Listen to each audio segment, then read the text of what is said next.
अगर आप भी चाहते हैं कि आरसीएम म्यूजिक के वीडियो सबसे पहले आप तक पहुंचे, तो लाल बटन को दबा के चैनल को सब्सक्राइब जरूर करें और साथ में बेल आइकन को दबाना ना भूलें।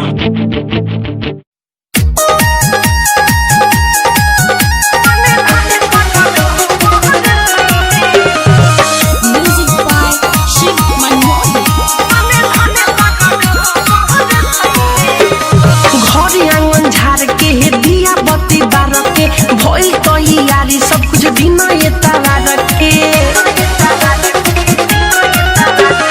घरे आंगन झाड़ के दिया बत्ती बार के भइल तैयारी सब कुछ बिना ये तारा रखे।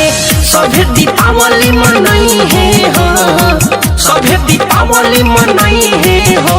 घरे घरे घरे घरे हे लक्ष्मी जी आई है हो, अने धने सगरो बरसई है हो। घरे घरे हे लक्ष्मी जी आई है हो, अने धने सगरो बरसई है हो।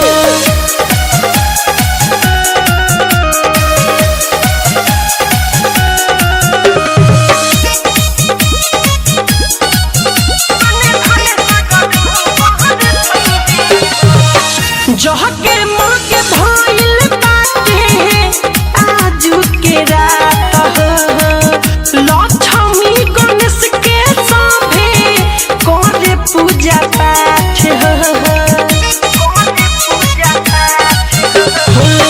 जहके माँ के भइल बाटे आजू के रात हो, लक्ष्मी गणेश के सभे करे पूजा पाठ।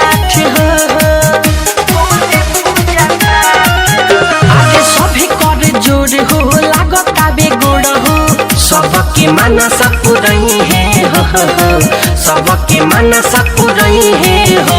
घरे घरे घरे घरे हे लक्ष्मी जी आई है हो, अने धने सगरो बरसई है हो। घरे घरे हे लक्ष्मी जी आई है हो, अने धने सगरो बरसई है हो।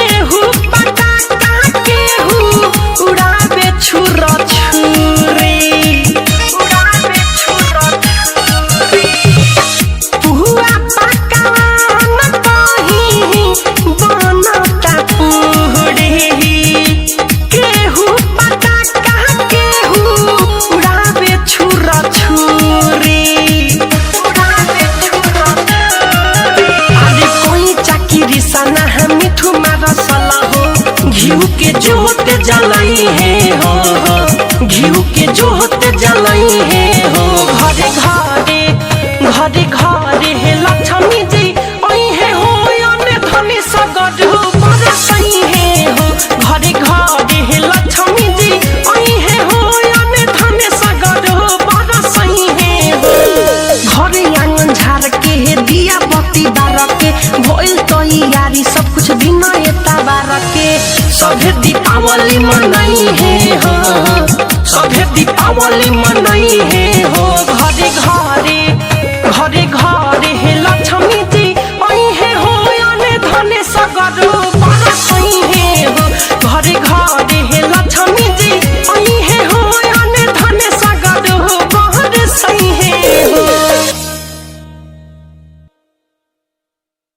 डाउनलोड कीजिए RCM music official app play store से। आरसीएम म्यूजिक के सारे ऑडियो वीडियो डाउनलोड करने के लिए